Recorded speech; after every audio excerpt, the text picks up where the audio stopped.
नीलाम्बुज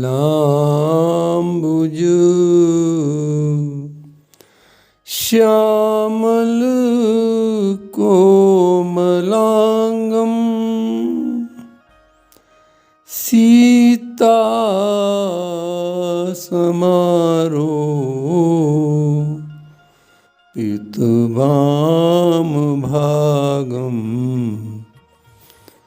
पाणो महा सायक चारुचापम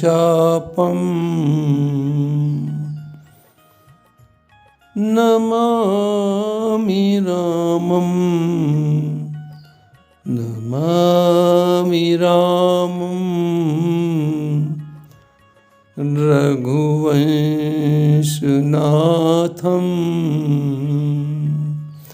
रघुवंशनाथं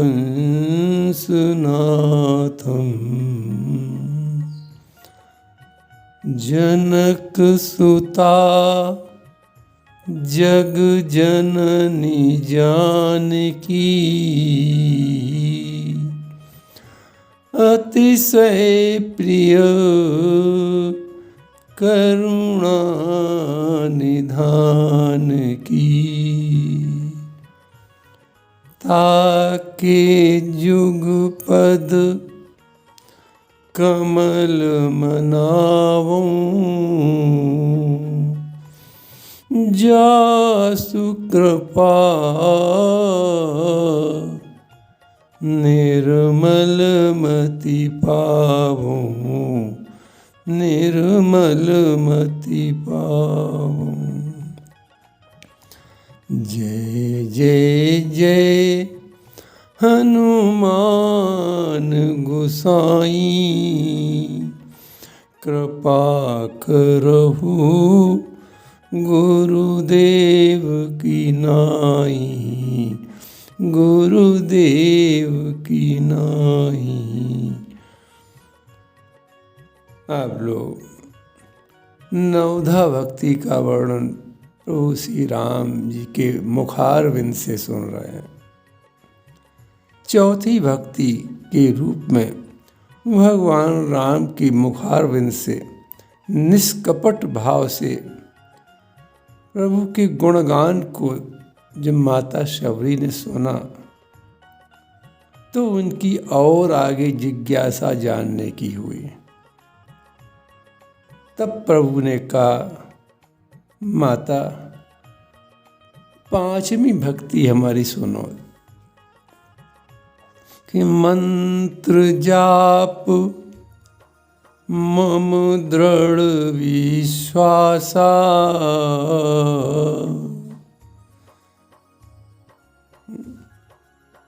मंत्र जाप मम दृढ़ विश्वासा। देखो शर्त लगी हुई इसमें कि मंत्र जाप तो करो, लेकिन कैसे, शर्त क्या है कि दृढ़ विश्वास के साथ। मंत्र जाप मम दृढ़ विश्वासा पंचम भजन सुवेद प्रकाशा वेद प्रकाशा। प्रभु कहते हैं कि वेद में ऐसा वर्णन है, वेद ऐसा माँ कहता है कि हमारे मंत्र का जाप तो करो, लेकिन उस जाप के करने में दृढ़ विश्वास हो तो वो अधिक फलदायी होगा। दृढ़, ये शर्त है, दृढ़ विश्वास।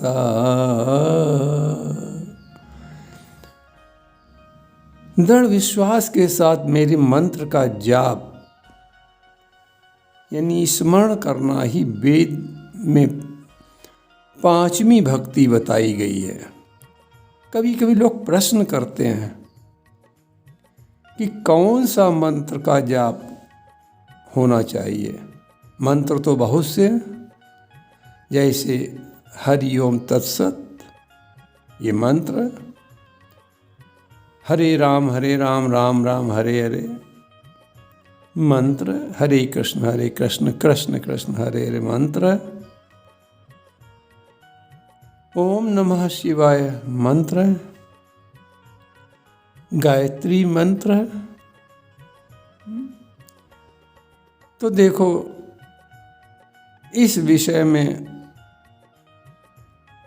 संत महापुरुषों ग्रंथों का एक मत है, सबका एक ही मत है। ग्रंथ भी यही कहते हैं, शास्त्र भी यही कहते हैं, संत महापुरुष भी इसी मत को कहते हैं कि मंत्र उसको जपना चाहिए, यानी उस मंत्र का जाप करना चाहिए जो उपदेश के समय हमारे गुरुदेव ने हमको दिया हो।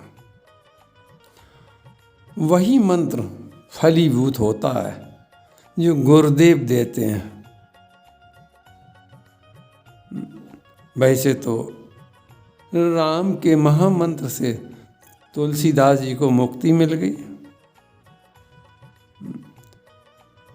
सूरदास जी को, अब देखें सूरदास जी को कृष्ण के नाम से मुक्ति मिल गई, और माता मीरा को गिरधर नागर के नाम से मुक्ति मिल गई। क्यों? क्योंकि इनके गुरुदेव ने इनको ये मंत्र दिए थे और इन लोगों ने बड़ी दृढ़ता के साथ, बड़े विश्वास के साथ उन मंत्रों का जाप किया और मुक्त हो गए। तुलसीदास जी मुक्त हो गए मंत्र का जाप करते हुए। कभी कभी कुछ अल्पज्ञानी लोग ये भी कह दिया करते हैं कि कोई भी नाम का जाप करो लाभ होगा। लेकिन आप सोचो, एक उदाहरण से हम आपको समझाएं। जैसे कोई व्यक्ति डॉक्टर की दुकान पर जाए और वहाँ से कोई दवा उठाकर खा ले तो क्या उसे आराम मिलेगा? कभी नहीं मिलेगा, बल्कि हो सकता है वो नुकसान और हो जाए उसे। लेकिन जब वही डॉक्टर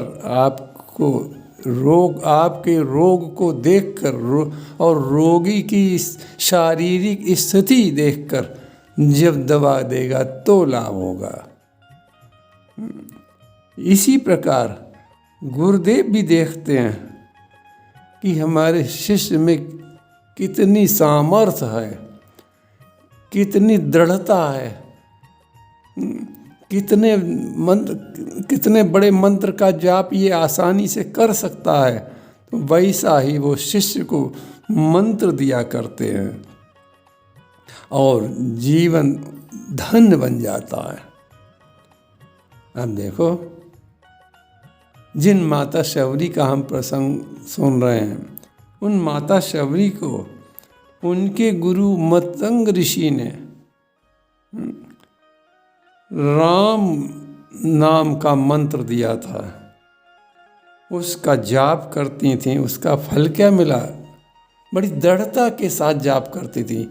ये नहीं सोचा था कि इसका फल नहीं मिल रहा है या कब मिलेगा, इतने दिन हमको जाप करते हो गए, इसका फल नहीं मिल रहा है।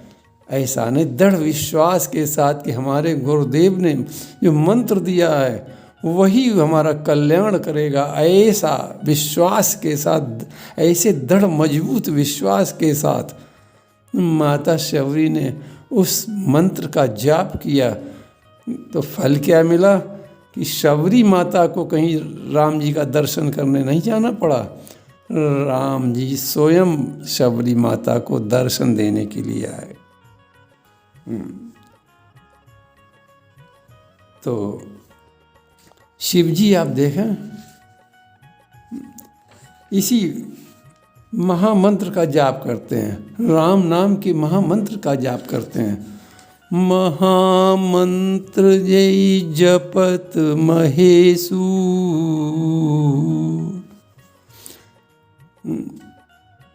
राम महामंत्र, इसका शिव जी दृढ़ता के साथ जाप करते हैं, विश्वास के साथ जाप करते हैं।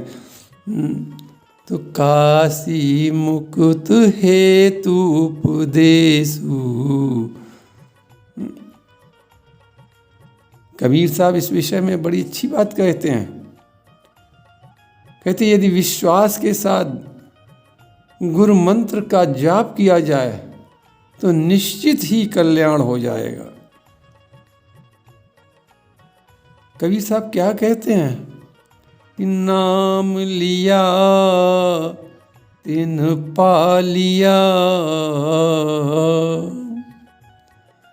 यानी गुरुदेव के द्वारा जिन्होंने नाम प्राप्त किया है और उसका दृढ़ता से विश्वास करते हैं तो उन्हें क्या प्राप्त होगा कि नाम लिया तिन पा लिया, सकल वेद को भेद। जिन्होंने गुरुदेव के द्वारा जो मंत्र मिला, जो नाम रूपी मंत्र मिला, उसका दृढ़ता से जाप किया तो उन्हें वेद शास्त्रों का सारा ज्ञान स्वयं हो गया। ये दृढ़ता के साथ जपने की शक्ति का प्रभाव है। तो इसलिए कबीर साहब बड़ी जोर देकर कहते हैं, कबीरदास जी, कि नाम लिया तिन पा लिया, सकल वेद को भेद। और जिन्होंने नाम नहीं लिया, दृढ़ता से विश्वास नहीं किया, नाम बिना नरक गए, पढ़ पढ़ चारों वेद। चारों वेद पढ़ लिए लेकिन दृढ़ता से विश्वास नहीं हुआ, विश्वास की कमी रही, तो उन्हें फल क्या मिला कि नाम बिना नरक गए, पढ़ पढ़ चारों वेद।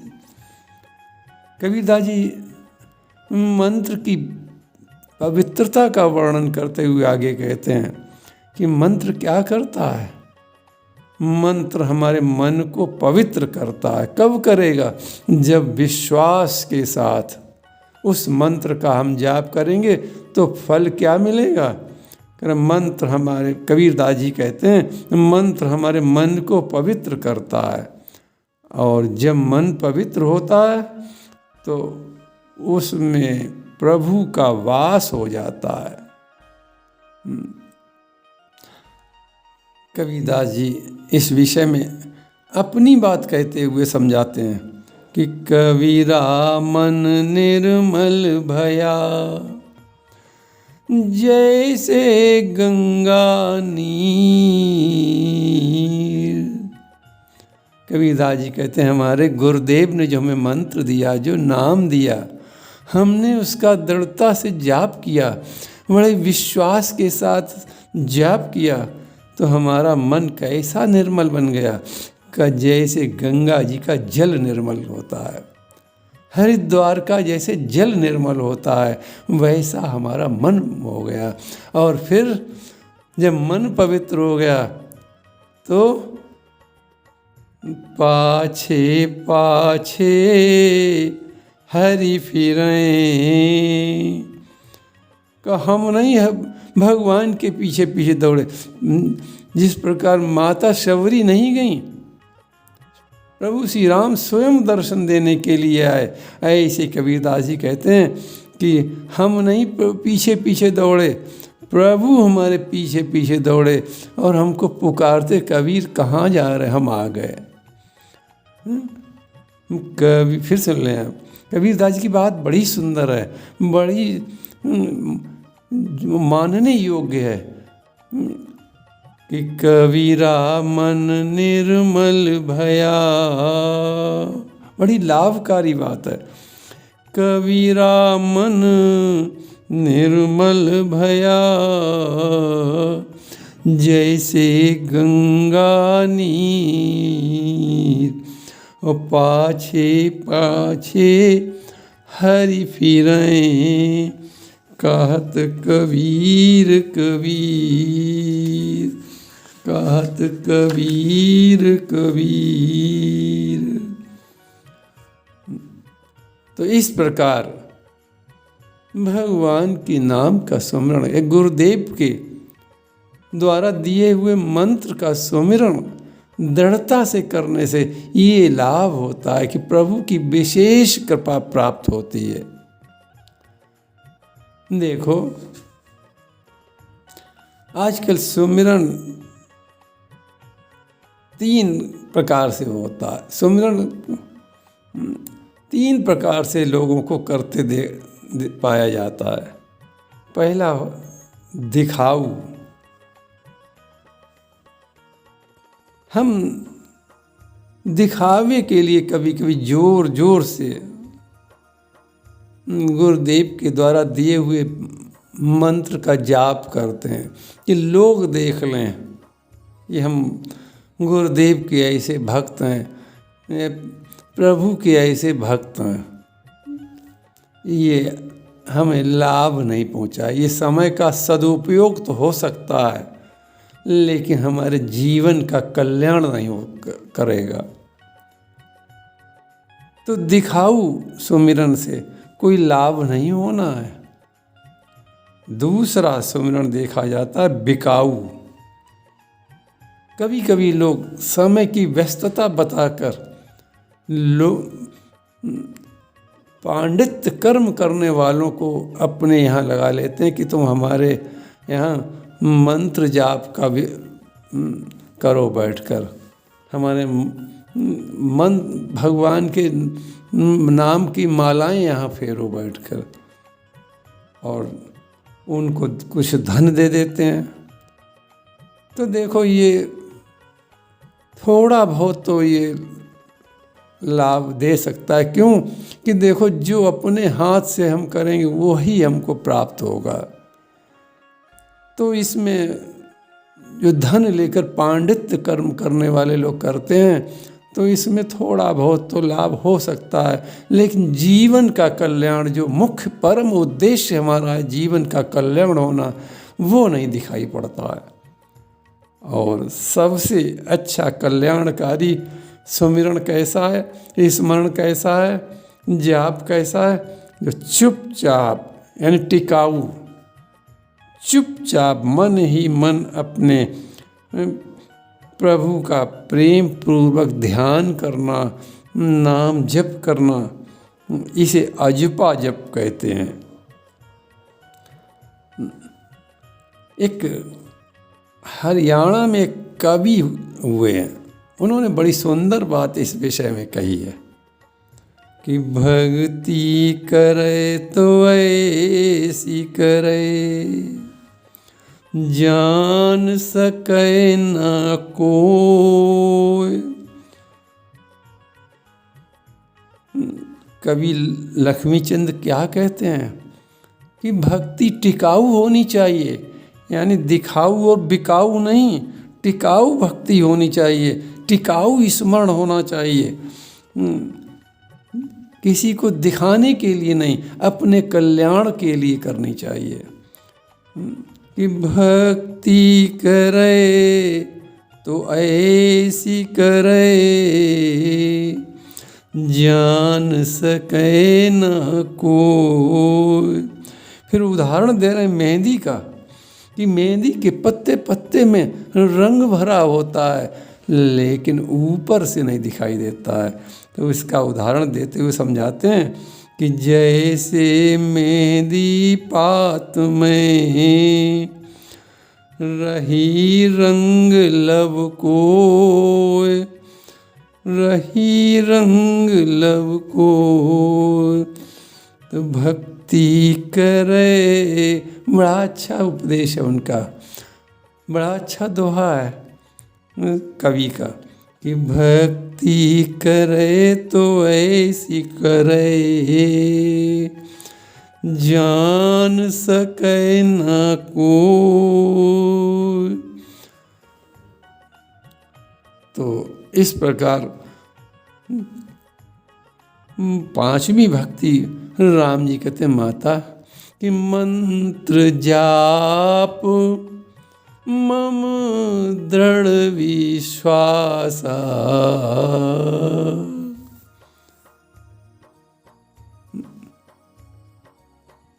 और पंचम भजन, ये पांचवा भजन प्रभु बता रहे हैं, पांचवी प्रकार की भक्ति बता रहे हैं कि वेद प्रकाशा। वेद ने प्रमाण दिया, वेद ने प्रमाणित किया कि पांचवी भक्ति दृढ़ विश्वास के साथ की जाए तो जीवन सार्थक बन जाएगा, जीवन धन्य बन जाएगा, जीवन का कल्याण हो जाएगा। अब छठी भक्ति प्रभु कह रहे हैं कि छठ दम शील विरत बहु कर्मा निरत निरंतर सजन धर्मा। छठ दम शील विरत बहु कर्मा। देखो कैसा सुंदर क्रम है नवधा भक्ति का कि पहले तो की आधारशिला क्या प्रभु क्या बताते हैं भक्ति की कि प्रथम भगति। आप लोग सुन चुके हैं, ध्यान दें कि भक्ति की आधारशिला क्या है कि प्रथम भगति संतन कर संगा।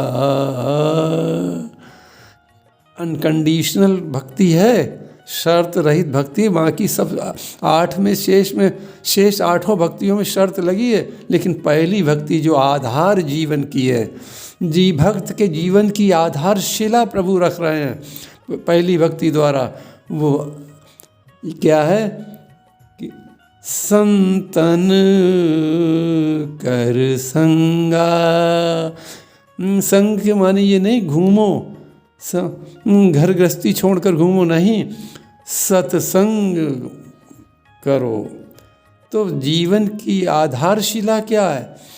हमें जीवन मिला है जिस हेतु, उसकी आधारशिला क्या है? जीवन का परम लक्ष्य मोक्ष प्राप्त करना है। तो उस मोक्ष प्राप्त करने की आधारशिला क्या प्रभु बताते हैं कि भक्ति करो। और भक्ति कहाँ मिलेगी? कर सत्संगा संतन कर संगा, यानी संतों का साथ, यानी सत्संग।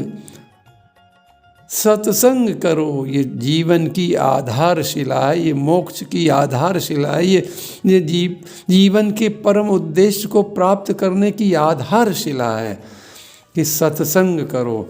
जब सत्संग में जाओगे तो बाकी भक्ति भी धीरे धीरे वहीं से आपको प्रारंभ हो जाएंगी मिलना। तो इस प्रकार आपने पांचवी भक्ति सुनी कि मंत्र जाप मम दृढ़ विश्वासा। गुरुदेव संत महापुरुष यही तो हमें मंत्र देंगे। देखो आधारशिला से आप चलें, क्रम कितना बढ़िया है। तो पांचवी भक्ति उसी क्रम में प्रभु कहते हैं कि गुरुदेव मंत्र देंगे। संत महापुरुष गुरुदेव बनकर हमें मंत्र प्रदान करेंगे। उस मंत्र के दृढ़ विश्वास के जाप के साथ हमारा कल्याण हो जाएगा। फिर उसके बाद छठी भक्ति कहते हैं। अब छठी भक्ति आप लोग भगवान की कृपा से कल श्रवण करेंगे। छठी भक्ति सुन लें जिसका वर्णन कल होगा। छठ दम शील विरत बहु कर्मा निरत निरंतर सज्जन धर्मा। इसका वर्णन कल प्रारंभ होगा। सीताराम जय सीताराम। प्रभु के चरणन में सदा पुनि पुनि करूं प्रणाम। यही कहूँ भजन होता रहे,